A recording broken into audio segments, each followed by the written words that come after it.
She would remember, for the rest of her life, the exact sound of his voice when he destroyed her in front of 40 people, because it was not loud. It was quiet. It was almost gentle. And that gentleness was the most terrifying thing she had ever heard. The Ashcombe Private Archive occupied the top 3 floors of a building that most of the city believed was simply a very old, very expensive law firm. Rowan Voss knew better. She had known better for 11 months, ever since she'd taken the job as head librarian and archivist, cataloging first editions and private manuscripts for clients who never gave their real names and paid in numbers that made her hands shake the first time she saw the wire transfer. She had told herself it didn't matter what the money really came from. She had told herself a great many things. She had not told herself that Dario Marchetti, the man who owned the archive, the building, and, according to whispers she was never meant to hear, 3 square miles of the docklands, would one day stand in the reading room in front of his entire senior staff and fire her like she was nothing. Like she was a stain he'd finally noticed on his sleeve. "Miss Voss," he said, and the room went still the way a room goes still when a predator enters it. "You've made an error that has cost this archive a great deal. I won't discuss the specifics in front of everyone. I'll simply say this: you're finished here. Clear your desk. You have 10 minutes. There was no shouting. There never was with Dario. He didn't need to shout. He had a voice like poured steel, smooth, cold, absolute. And when he used it, grown men who ran entire distribution networks for him looked at their shoes. Rowan had watched it happen a dozen times from behind the reference desk, always grateful she was invisible enough not to be on the receiving end of it. She was not invisible today. "Sir," she started, and her own voice cracked in a way she despised. "I don't understand what error you're referring to." 10 minutes, he repeated, and turned and walked away, his footsteps unhurried on the marble, and that was somehow worse than any explanation could have been. Behind her, she heard Eleanor from Acquisitions whisper something to the man beside her, and she heard her own name in it, and she felt her face go hot and then cold and then numb, the way a body does when it's trying to protect itself from something it can't yet process. She did not cry in the archive. She would not give him that. She packed her things: a chipped coffee mug, a cardigan, a photograph of her mother that she kept face down in the bottom drawer because looking at it too often made old wounds ache. And she walked out through the front doors into a gray afternoon, and she did not look back at the building because she was afraid of what she'd do if she saw him watching from one of those tall windows. She was right to be afraid. He was watching.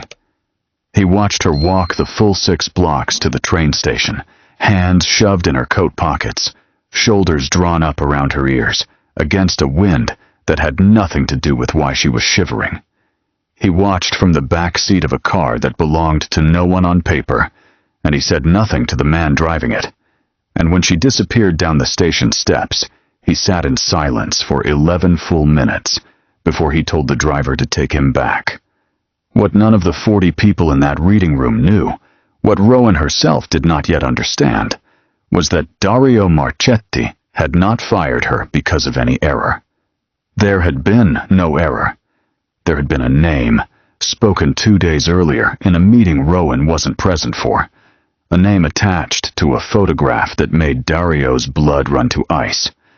Rowan Voss, formerly known to a very small, very dangerous circle of people as the woman who had spent 4 years quietly dismantling the financial architecture of the Kessler Network. From the inside, before the Kessler Network's remaining leadership had put a price on her head, large enough to retire on, and then she had vanished, and everyone had assumed she was dead. She was not dead. She had built herself a new name, a new face, nothing surgical, just years and hair dye, and a different way of carrying her shoulders. and a new, quiet life. Shelving rare books in a building she did not know was owned by a man whose organization had, in fact, done business with the Kesslers exactly once, badly 6 years ago, in a deal that had ended with 2 of Dario's men in the ground, and Dario himself with a scar along his ribs that ached before it rained. When his head of security had slid the photograph across his desk 2 days ago and said quietly, "Sir, I think you should look at your librarian more carefully," Dario had felt something in his chest go very still. Because if he had recognized her, a man who'd only seen a 7-year-old surveillance photo once, years ago, then someone else could too. And if someone else recognized her, the price on her head would walk through his front door, and it would not walk out again quietly, and it would not leave his people standing. He had fired her the only way he knew how to save her life, without telling her why. Publicly. Coldly. Completely. So that if anyone in that room was reporting back to the Kesslers' old allies, and he had reason to believe someone was, the message would be simple and final. She means nothing to him. She's gone. Look elsewhere. He had not expected it to cost him what it cost him to say those words to her face and watch her flinch. Rowan spent that first night in her small apartment doing what she always did when the ground shifted beneath her. She made lists. Rent due in 9 days. Savings, 11 weeks, if she was careful. References. None she could use. Not really. Not from a job she couldn't fully explain on any future application. She sat at her kitchen table with a cup of tea gone cold and stared at the wall and told herself this was fine. This was survivable. She had survived worse than an ugly public firing from a rich man with a cruel voice. She did not know, as she sat there, that a car was parked across the street from her building.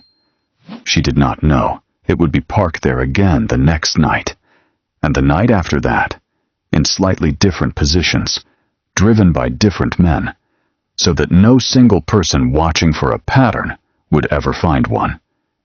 She did not know that when she went to the corner grocery on the 3rd evening, and the cashier, a thin young man named Petey, who'd worked there as long as she'd lived in the building, rang her up with unusual care and asked if she needed help carrying anything. It was because he'd been quietly, gently instructed to keep an eye on the woman in 4B, and to call a certain number if anything about her routine changed. She only began to suspect something was wrong on the 5th day, when she noticed the same dark green sedan twice in one afternoon, once outside her building, and once outside the cafe where she'd gone to update her resume on borrowed Wi-Fi. She was not a woman who panicked easily. 4 years spent quietly bleeding a criminal network, dry from the inside, had cured her of easy panic. But she felt the old instincts wake up in her chest like something surfacing from deep water. She left the cafe through the kitchen. She changed trains twice on the way home. She sat with her back to the wall of her own apartment for 2 hours before she convinced herself she was being paranoid. She was not being paranoid. She was being watched by 2 separate parties, for 2 entirely different reasons, and only one of them meant her any good. There is a particular exhaustion that comes from having once lived a life where vigilance was the price of survival, and then spending years training yourself to set that vigilance down, only to feel it come roaring back all at once. Rowan had built an entire quiet existence around the belief that she had finally, truly set it down.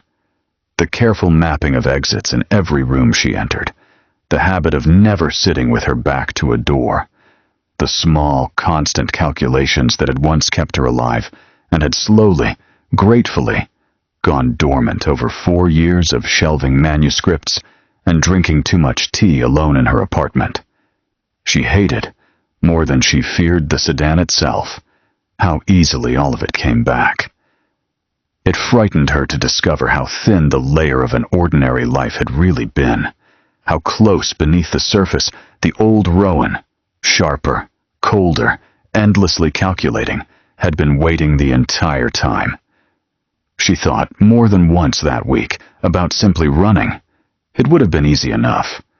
She still had the documents for a third identity tucked into the lining of an old coat, a habit she'd never quite been able to break even after years of feeling safe enough to stop checking the coat's lining every month. She thought about a train heading somewhere with a name she didn't recognize, about starting over a second time, about never again letting herself get close enough to a place or a job or, though she refused to finish that thought, a person, to feel the particular loss of. She did not run. Some new, stubborn thing in her, something that had been quietly growing over 11 months of watching a dangerous man be, in small, unguarded moments, kinder than he had any reason to be, made her stay one more week and then another, telling herself each time that she was simply being careful, gathering information, waiting for certainty before she acted. She did not let herself examine too closely why waiting, suddenly, felt like the harder and braver choice, when running had always, before, been the only choice that made sense. Before we go any further into what happened next, into the man who was watching her, and the truth about why he'd humiliated her in front of a room full of strangers, and the danger that was closing in around her, whether she saw it yet or not. If you love stories about power, obsession, hidden pasts, and the kind of tension that makes you hold your breath, hit that like button and subscribe to the Mafia boss stories, because this one only gets darker from here.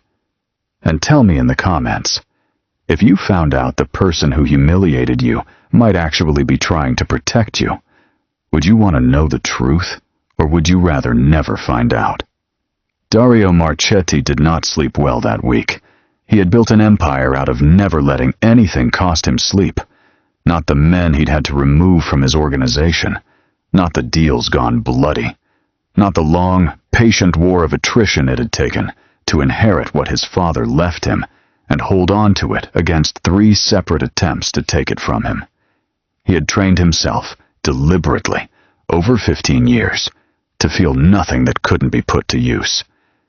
It was the only way to survive in his world, with his hands clean enough to still recognize himself in a mirror. Rowan Voss had gotten past that training in 11 months without either of them noticing it happen. It hadn't been anything dramatic. She hadn't flirted with him. She'd barely spoken to him at all, in fact. Beyond the necessary courtesies of an employee addressing an employer, she found faintly terrifying.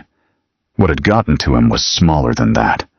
It was the way she handled a 400-year-old manuscript, like it was a wounded animal, patient and reverent, her whole body going still with concentration. It was the way she'd once corrected one of his most feared lieutenants, a man named Salvatore, who had put people in the hospital for less, about the provenance of a first edition, calmly, without an ounce of fear in her voice. And Salvatore had laughed and called her fierce, and Dario had felt something turn over in his chest that he did not have a name for at the time. He had a name for it now. He simply refused to use it, even privately, because using it made it real, and making it real made her a weakness, and weaknesses got people killed in his world. But he watched her anyway. He told himself it was for her safety, and it was. But it was also because he could not make himself stop. He watched the security feeds his head of security fed him, footage of ordinary blocks and ordinary sidewalks that had become, without his quite admitting it to himself, the most important footage in his life. He watched her walk to the grocery store with her collar up against the wind.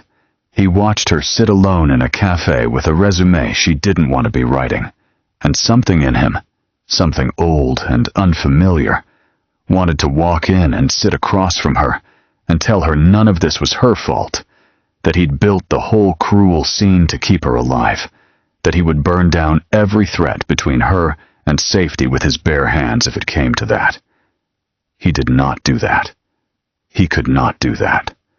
because the moment he revealed that he'd protected her on purpose, he revealed that he knew who she really was.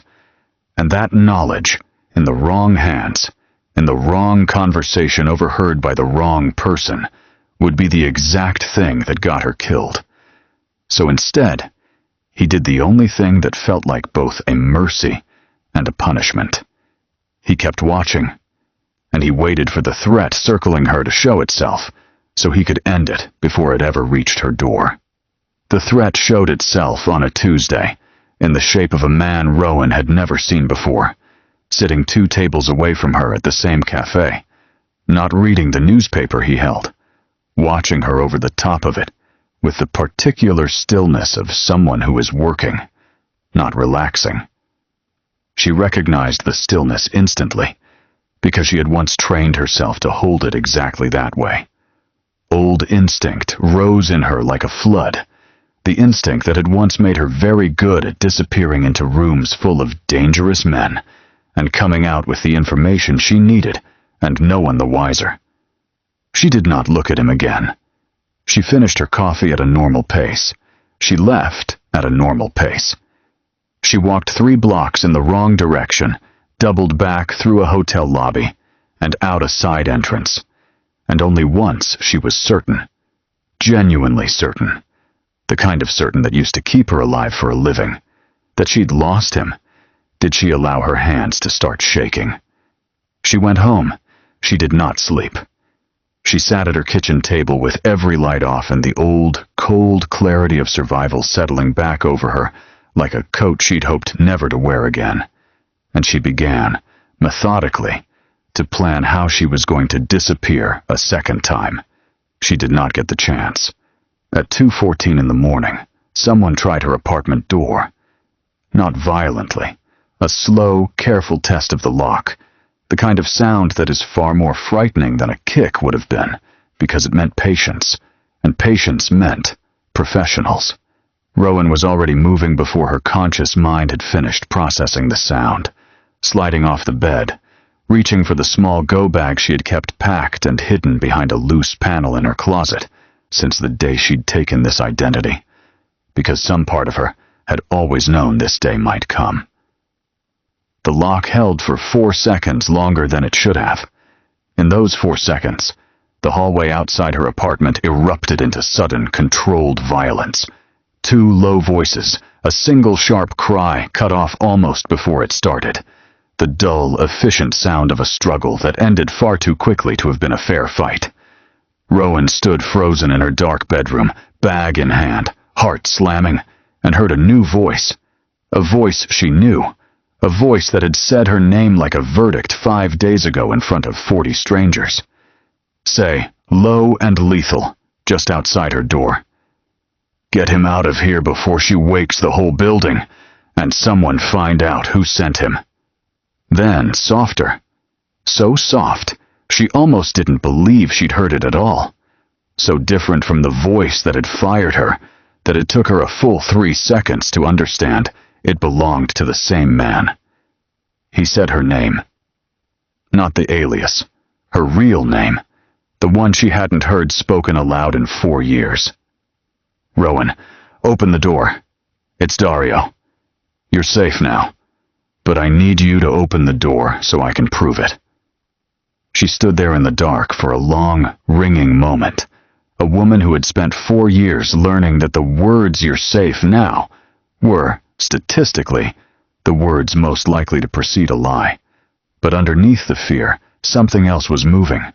A cold, clean recognition clicking into place, connecting a dozen small, strange things from the last 5 days into a single, terrible, gorgeous shape. The firing that made no sense. The green sedan that was never quite threatening, only ever present. The name he'd just used, a name only a handful of people alive were supposed to know. She opened the door. He looked, for the first time since she'd known him, like a man who had not slept in days. There was blood. Not his, she would learn later, though she didn't ask that night. On the cuff of his shirt, and his composure, that famous steel composure that made grown men study their shoes had cracked down the center in a way she had never once seen it crack, in 11 months of watching him from across a reading room. "You knew," she said. Not a question. "I've known for 6 days," he said. "Since before I fired you. You fired me to protect me. I fired you because the man who told me who you really are also told me that if anyone in that room suspected I valued you, even slightly, it would be the fastest way to get you killed. I couldn't protect you as an employee I cared about. I could only protect you as someone I'd already discarded. So I discarded you, in front of everyone. And then I made sure nothing came near you that I didn't see first." He said it flatly, like a confession he'd rehearsed and still hated. "It was the cruelest thing I've ever done to someone. He stopped himself. "Someone you what?" she said, and her voice was not steady, and she did not care anymore that it wasn't. He looked at her the way he had never once let himself look at her in 11 months of careful, disciplined distance. Not like an employer, not like a man assessing a problem, but like a man finally, exhaustedly done, pretending he hadn't been drowning in something he refused to name. "Someone I would burn this entire city down to keep breathing," he said. Behind him, in the hallway, his men were already moving the unconscious intruder out through the service stairwell, with the quiet efficiency of people who did this often enough to have a system for it. Rowan barely registered them. She was looking at the scar visible at his collar, where his shirt had come open in the struggle. An old wound she hadn't known was there, and she understood, with the particular clarity of a woman who had once made her living understanding dangerous men, that he was telling her the truth, the whole terrible, tender truth, for the first time since she'd met him. "The man tonight," she said. "Was he Kessler's?" Something shifted in Dario's face. Surprise, quickly masked, and then something that looked almost like respect. "You knew the name would come up eventually. I built a career finding people who thought they were untouchable and proving they weren't," she said. "I know exactly whose men come looking in the middle of the night, with soft-soled shoes and patient hands. I trained the type once, before I learned better." "Then you understand," Dario said, "why the next few weeks are going to be very dangerous, and why you cannot go back to your apartment, and why, against every rule I have ever made for myself, I am asking you to trust the man who fired you like garbage in front of 40 people, because he would rather you hate him and live than love him and die. If you're starting to feel the weight of what Dario's been carrying, the cost of protecting someone by pretending not to care, make sure you're subscribed to the Mafia boss stories, because what happens between them from here changes everything, and you won't want to miss where this goes. Drop a comment and tell me, do you think Rowan should trust him after everything?" She did not go with him that night out of trust. She went because the mathematics of survival were simple, and she had never let sentiment override mathematics. Not once. Not in 4 years of staying alive by being smarter than the men hunting her. But she watched him in the days that followed, the way she had once watched every dangerous man she'd ever needed to understand, in order to outlast. Watched the way he moved through his own home, like a man perpetually braced for an attack that hadn't come yet. Watched the way his men deferred to him with something that looked less like fear, and more, disconcertingly, like loyalty freely given. Watched the careful, almost painful distance he kept from her, even inside the safe house, as though proximity itself were a rule he was terrified of breaking twice. It was on the 4th night, in a kitchen that smelled of coffee. Neither of them had finished drinking, that she finally asked him the question she'd been circling for days. "Why does it matter to you? Really? Not the safety of an employee version. The truth." He was quiet long enough that she thought he wouldn't answer. Then, "Because in 11 months, you never once looked at me the way everyone else in that building looks at me. Not with fear. not with hunger for what I could give them. You looked at me like I was simply a man who happened to also be dangerous, and it never seemed to particularly impress or frighten you either way. And I've spent 15 years being either feared or used by everyone who's ever stood in a room with me. And you were the first person in all that time who made me feel like a person instead of a weapon somebody was standing near. Rowan set down her cup very carefully, because her hands had started to shake again, though not from fear this time. I know exactly what it costs to build a self out of nothing but discipline, she said. I did it for 4 years. I forgot, for a long time, what it felt like to be looked at as anything other than a threat waiting to be discovered. You're the first person since I disappeared who's looked at me and seen Rowan instead of a liability. Neither of them moved for a long moment. Then he reached across the small distance between them, slowly, giving her every chance to pull away, the way a man moves towards something he's terrified of breaking, and rested his hand over hers on the table, and she did not pull away, and something in the room went very quiet and very warm all at once, the kind of quiet that isn't empty, but full. The end, when it came faster and uglier than either of them expected. It took 11 days for Dario's people to trace the intruder's employer back to a man named Reinhold, a former Kessler lieutenant who had inherited what was left of the old network's bounty list and was determined to cash in the largest prize on it before anyone else could. Reinhold was patient, and Reinhold was thorough, and Reinhold made one mistake that cost him everything. He assumed that because Dario Marchetti had publicly and humiliatingly discarded his librarian 5 days before the first attempt on her life, the two events were unconnected, and Dario himself was not a threat worth accounting for. It was a mistake that got him, in the end, exactly what he deserved. The final confrontation happened not in some dramatic warehouse, but in the reading room of the archive itself.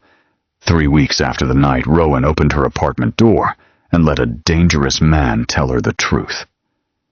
Reinhold had grown desperate enough and arrogant enough to come himself, believing, wrongly, that the archive's famous quiet made it an easy place to finish quiet business. He had not accounted for the fact that Rowan Voss, the woman he'd hunted for 4 years without ever quite catching, was not merely an asset to be recovered. She was, and had always been, considerably smarter than the men who hunted her, and she had spent 4 days planning exactly how this moment would go the instant Dario told her Reinhold's name.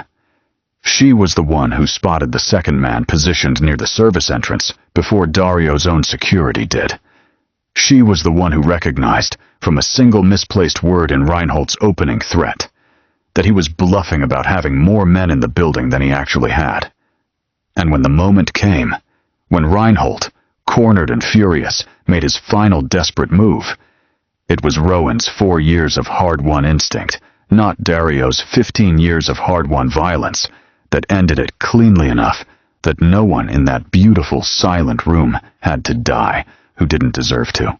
Afterward, in the strange, ringing quiet that follows danger finally, truly passing, Dario looked at her across the wreckage of the reading room they'd once stood in on the worst day of her life, and he said the only thing left to say. I fired you in this exact room to save your life. I would like, very much, if you'd allow it, to hire you back, not as my archivist, as the only person I have ever fully trusted with the truth of who I am.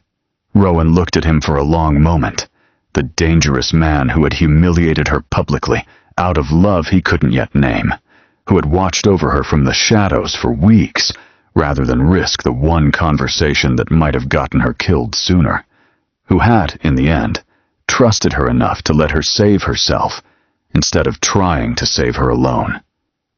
I already know who you are, she said. I've known for weeks.